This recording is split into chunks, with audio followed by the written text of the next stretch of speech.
Welcome to the Ringer NFL show. I'm your host, Sheil Kapadia, flying solo because it is time to go on the record with some bold predictions for the 2025 NFL season. That's right. Week 1 is here. We got a game Thursday night. We got a game Friday night. We got games on Sunday. And so we got to go on the record with some bold predictions. Now, here's the deal with the bold predictions. I've been doing these for years now, and you got to thread the needle because what happens every time is half the audience rips you for not being bold enough. The other half of the audience rips you for picking stuff that has no chance of happening. So I'm just telling you right now, these vary in boldness. Some are bolder than others.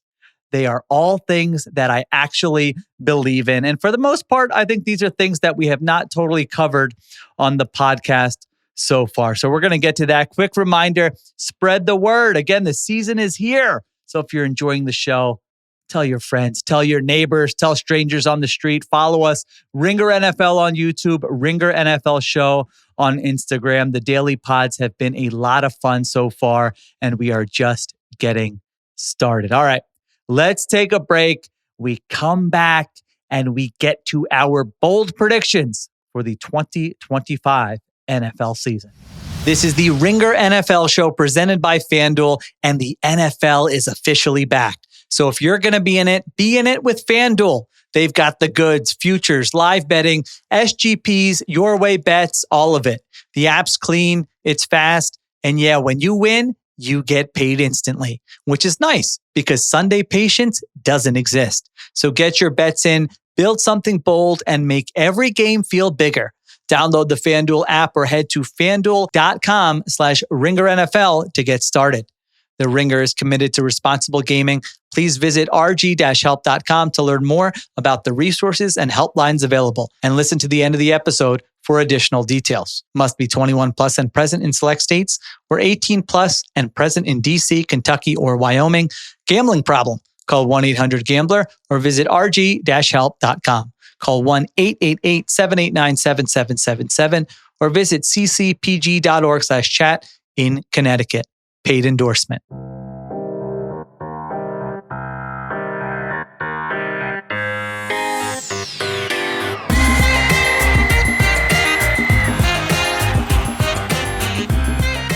All right, we're back on the Ringer NFL show. Bold prediction number 1. Are you ready? The Chiefs will not be playing on championship weekend. That's right. They will be watching at home. Now, since Patrick Mahomes became the starter, the Chiefs have gotten to at least the championship round every single season. I am telling you that the streak ends this year. Now, sometimes in this business, I will admit, you have to be willing to look like a complete moron. I've gotten comfortable with that. And so I'm telling you, I'm not doing this for content. I'm not doing this for some kind of hot take. I am fully aware, given recent history, that this may look very, very foolish by the time we get to that championship weekend in January. However, let me tell you how I got here. I was going through the process of projecting playoff teams. And so I go all the way through 1 through 7, division winners, wild card, who's winning in the first round, what are the matchups in the divisional round, what does it look like on championship weekend? And I had the Bills and the Ravens as the top 2 seeds in the AFC. I had the Chiefs going to Baltimore in the divisional round. Now, I know the Chiefs can win in Baltimore. Yes, we have seen that before. They've done it. But ultimately, I really think that the Ravens have a better team this year. I think they're more well-rounded. I think they can win in different ways. And I think it's going to be a Ravens-Bills AFC championship with Lamar or Josh Allen finally breaking through. That's right. This is the Sunday night matchup in week 1. I think that is going to be the game we see months from now. Championship weekend in January, the same matchup we see here in week 1. So I've been on the record. I think it's going to be the Bills in the Super Bowl this year. I can't tell you, I feel like super strong about it, that it's going to be them and not the Ravens. I think it could just as easily be the Ravens. If I'm being honest, I think the Ravens are a good pick to get to the Super Bowl also this year. I just have the Bills. But that's what I think is going to happen this year. in the playoffs. Now, having said that, yes, there are very clear reasons how this goes wrong for your boy. One is that the Chiefs do what they always do. Maybe they lull us to sleep, but we get to January and they find a way. That is kind of what happened that's what happens every year. We spend all this energy and time talking about the Chiefs and, hey, it's not going to be, yes, I'm falling into the same trap again. What do you want from me? What is it? Old habits die hard. That's right. So that's one possibility, is that maybe the Chiefs don't look great all regular season, but you know what? They find answers in the playoffs and they still get to the Super Bowl. The other possibility is maybe Patrick Mahomes just goes scorched earth on the league this season. Maybe the moves they made in the offseason work out. The O-line is better. He reminds everyone that he is still far and away the best quarterback in the NFL. That is within the range of possible outcomes. I just can't quite get there. So much seems to hinge on the ability of rookie left tackle Josh Simmons to perform at a high level right away. It's been a big story this summer. And listen, maybe that will happen. I know he had a good summer. I know the arrow is pointing up. I just think people get carried away in the summer with plugging rookies in and assuming that they're going to be good, when the truth is, if you look at it historically, nearly 40% of first-round picks don't even start 10 games as rookies. Think about that, nearly 40%. And I'm not even saying start 10 games and play at a high level. I'm saying start 10 games, period. So with rookies, I just always need to see it. And the bottom line is, I think the Ravens and Bills are better than the Chiefs this year. I think the Chiefs are vulnerable. Maybe they find a way. That's the expectation. But that's why these are bold predictions. And my first bold prediction, I'm saying, for the first time, Patrick Mahomes is at home watching the AFC Championship game. Okay, bold prediction number 2. We're going to go positive on this one. The Seattle Seahawks are going to have the best defense in the entire NFL. Now, there are a lot of good options to choose from here for NFL's best defense. Eagles should be good. Broncos, really strong. Texans, I like a lot. Vikings, Ravens. You can go in a number of different directions, but I have got the Seattle Seahawks. And here's why. When I look at these things, I look at 3 factors: coach, talent, and scheme. Now, we'll see whether Mike McDaniel is a great head coach, but I do think he is a great defensive coach. If you look at his last 3 defenses, 2 in Baltimore, 1 in Seattle, all of them have finished in the top 10. I genuinely believe in Mike McDaniel's ability to maximize the talent he has to work with on defense. And if you saw this last year, if you were paying attention, second half of last season, that Seahawks defense was really coming on strong once guys started to figure out what McDaniel was trying to do. So you take that, you fast forward to this year, and from a personnel perspective, they're basically running it back with the same group. And they've also made some key additions. They drafted safety Nick Emanwari in the second round. Now, I know some of you are yelling right now at me. You're saying, Sheil, you just told us that rookies are unpredictable. That's true. But he's a wild card. At least he's a fun wild card that if he hits, it's going to make a difference, but they don't necessarily have to count on him. So that's Emanwari. They signed veteran defensive end DeMarcus Lawrence. I like that signing. Leonard Williams was one of the best defensive linemen in the NFL last season. Really had a career year. In the secondary, they've got guys like Devon Witherspoon, Julian Love, guys who know the scheme well. I love the continuity they've got back there. So it's not perfect. They've got question marks at some spots, but that's pretty much every defense in the NFL. The other thing the Seahawks have going for them, with defense, there's always kind of that worry that, hey, in the offseason, opposing coaches are going to figure out your scheme. They're going to figure out how to attack you. But I don't really think that applies as much to the Seahawks because Mike McDaniel has shown this ability to be flexible and teach a lot of different things and switch up his game plans based on opponent. In other words, it's not like the Seahawks just, hey, we major in this one thing. We're going to do it better than you. We don't care if you know it. No, that's not how they play defense. They change, they adjust, they do different things. They're hard to prepare for. And so in my opinion, the Seahawks have all the pieces in place that I look for when trying to identify a top tier unit. So overall, this is a really interesting team, the Seahawks. When we get this close to the season, I always start to think it's like, I wonder what I'm going to be most wrong about. That's what's fun about sports. You say what you think is going to happen, but there are going to be things that you're wrong about, things that surprise you. And I have been pretty adamant that I don't think the Seahawks offensive experiment with Sam Darnold, new OC Clint Kubiak, and a potentially improved offensive line is going to work out that great. But I do love this defense. And while I have the Seahawks just on the outside looking in for a playoff berth, there's a scenario where the offense actually doesn't have to be great.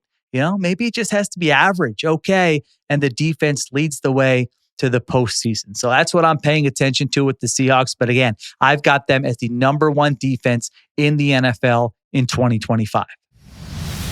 All right, bold prediction number 3.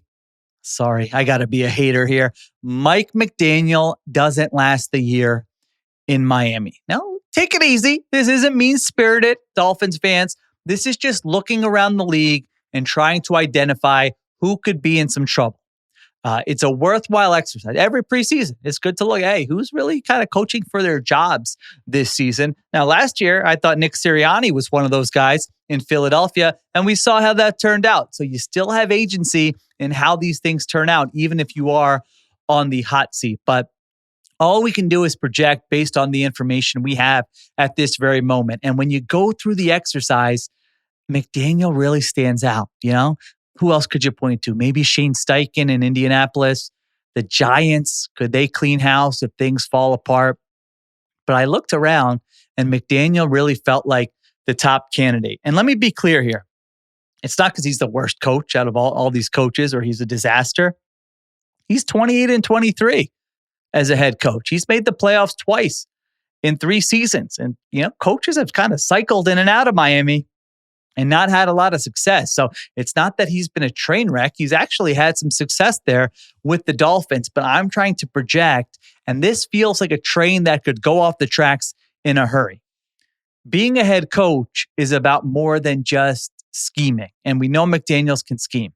We know that if he were fired, I think there would be a number of head coaches around the league that would want to add him to their staff. So it's not about that. It's about more than that. And things just feel off in Miami going into the season. I think it really starts with Tyreek Hill.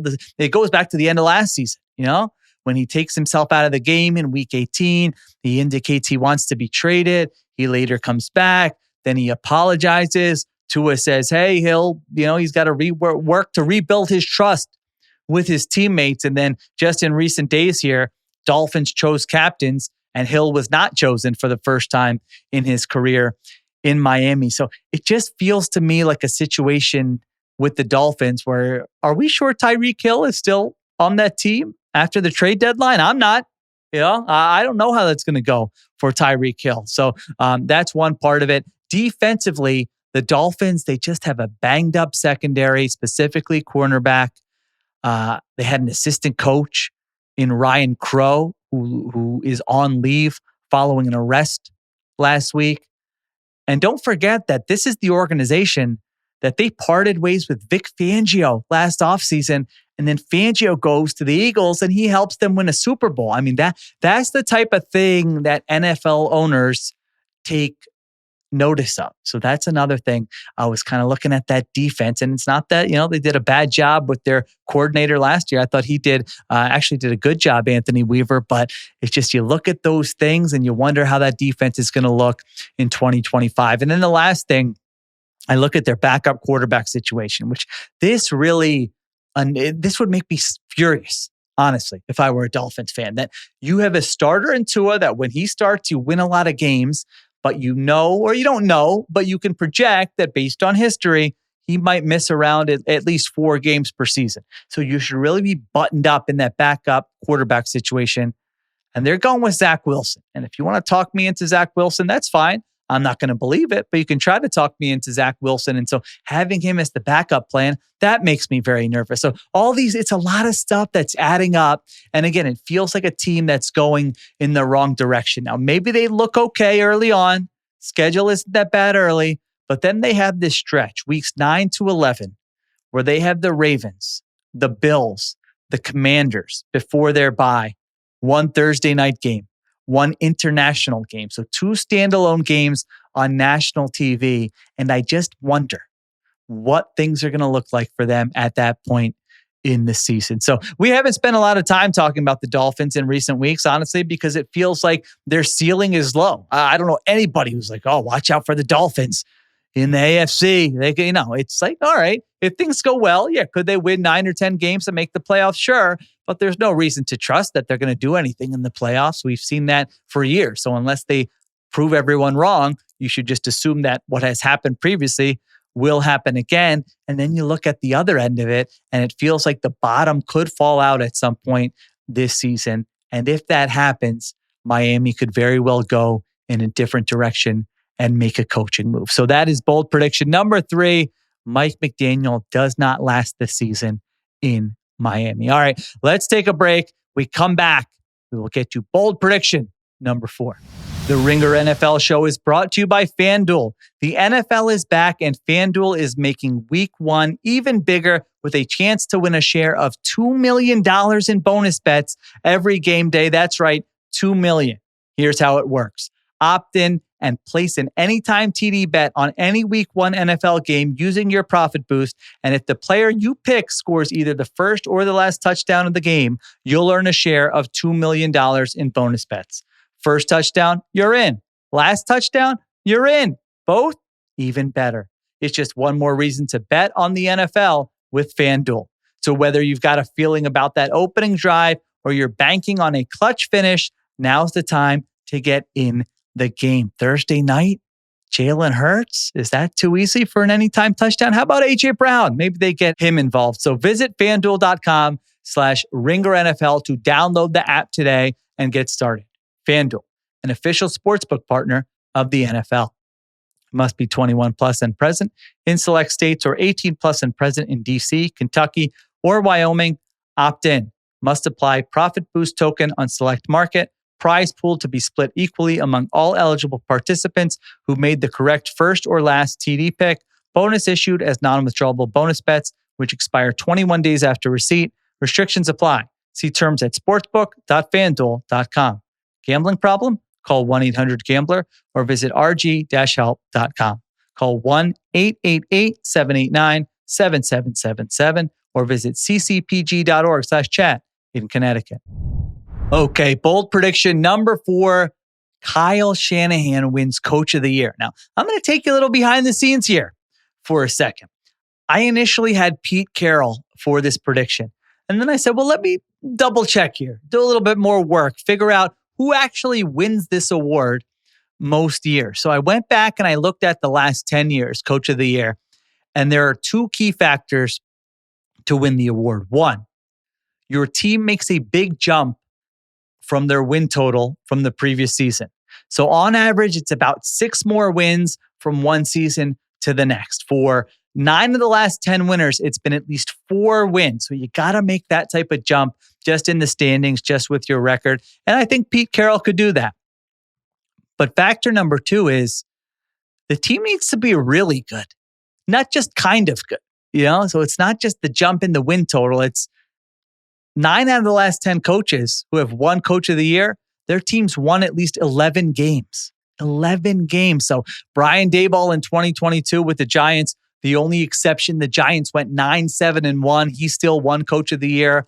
If Pete Carroll were to win it, it would have to be that kind of thing where maybe they go 9-8, 10-7. And you say, all right, this is the exception. This is kind of like Daboll in 2022. That could happen. I like the Raiders. I have them as a playoff team. But if you're telling me they got to get to 11 wins to win Coach of the Year, I mean, that is a big, big ask with that defensive depth chart. I mean, honestly, if they got to 11 wins, Pete Carroll would be an absolute no-brainer for Coach of the Year. So I started looking around and thinking, all right, if it's not Pete Carroll, then who could it be? What team could jump at least 4 wins and win at least 11 games? Ben Johnson with the Bears maybe could do it. I mean, I think that ceiling is there for Chicago, but I think it's going to be more of a gradual build, and I don't think they're going to be quite that good this year. So I could be wrong. He deserves a mention. And then I got to the 49ers. 6-11 last year. So a 4-win jump would put them at 10 wins.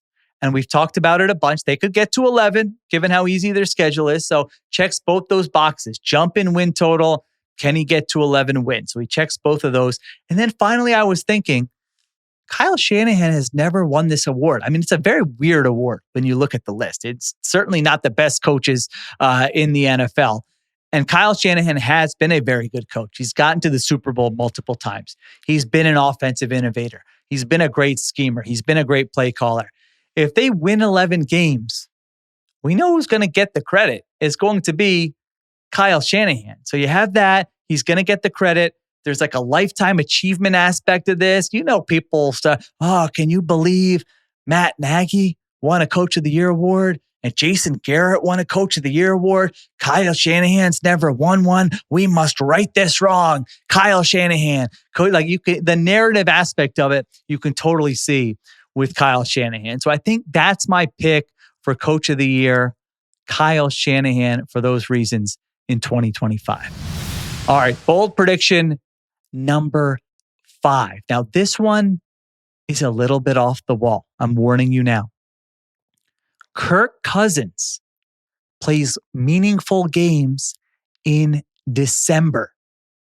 Now, let me be honest. I have not thought about Kirk Cousins in quite some time. There was that quarterback show on Netflix. I was a little bit bored. When did it come out? Late July.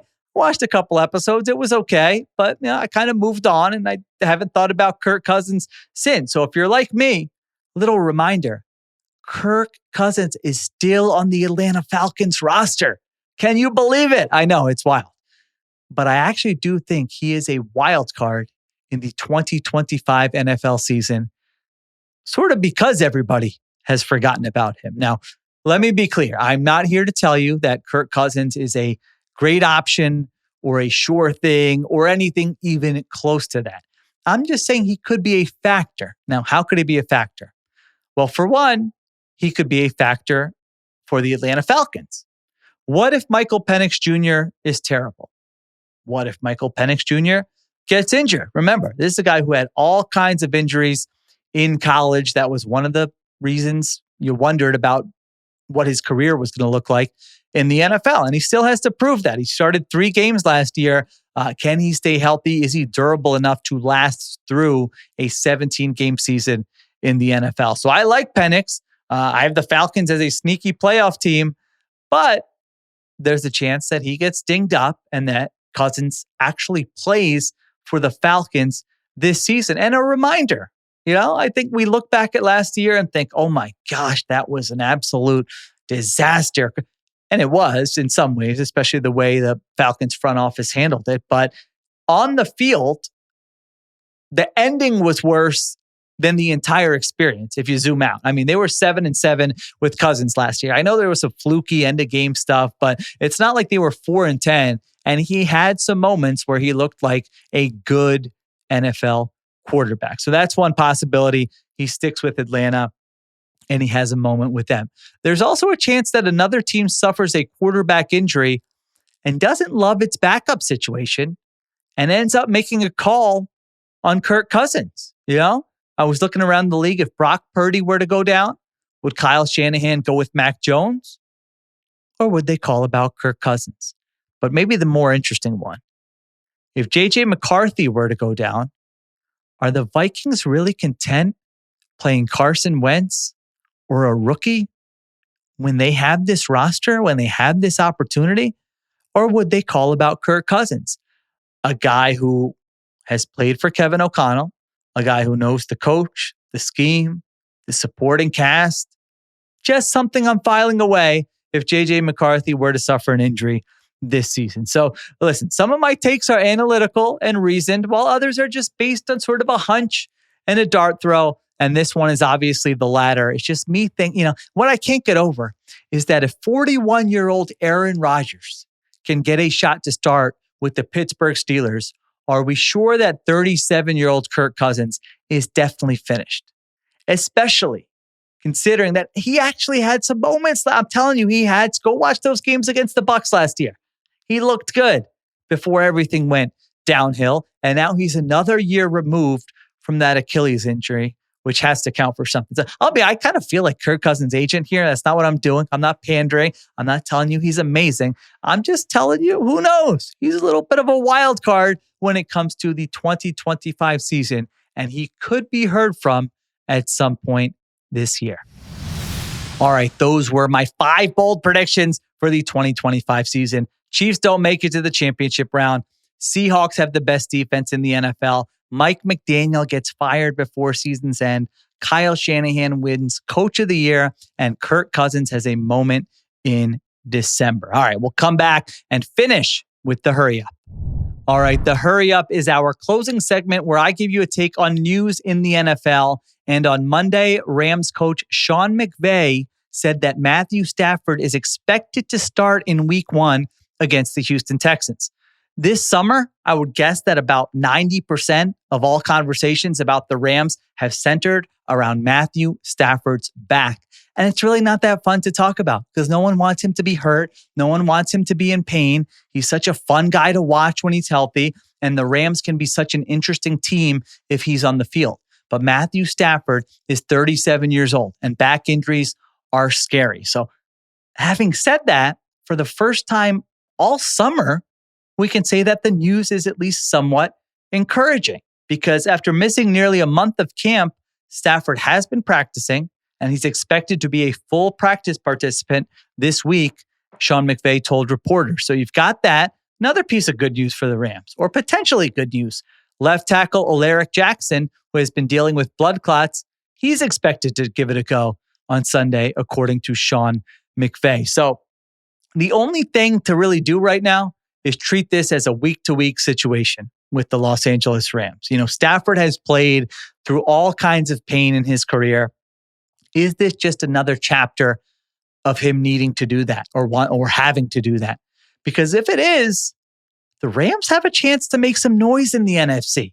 Sean McVay has made the playoffs in 6 of 8 NFL seasons. He's had a winning record in 7 of 8. They've got Puka Nacua.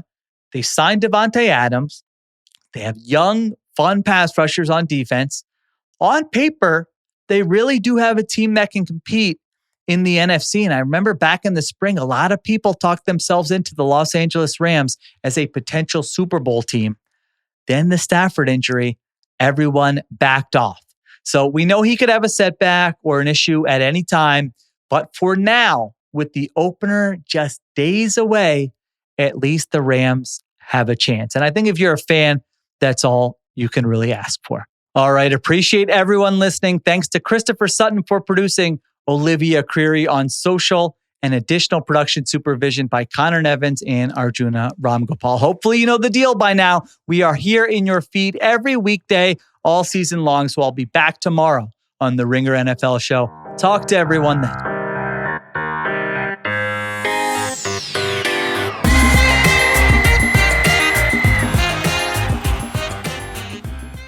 Must be 21 plus and present in select states. For Kansas, in affiliation with Kansas Star Casino, or 18 plus and present in DC, Kentucky, or Wyoming. Gambling problem? Call 1-800-GAMBLER or visit rg-help.com. Call 1-888-789-7777 or visit ccpg.org/chat in Connecticut or visit mdgamblinghelp.org in Maryland. Hope is here. Visit gamblinghelplinema.org or call 800-327-5050 for 24/7 support in Massachusetts, or call 1-877-8-HOPE-NY or text HOPE-NY in New York.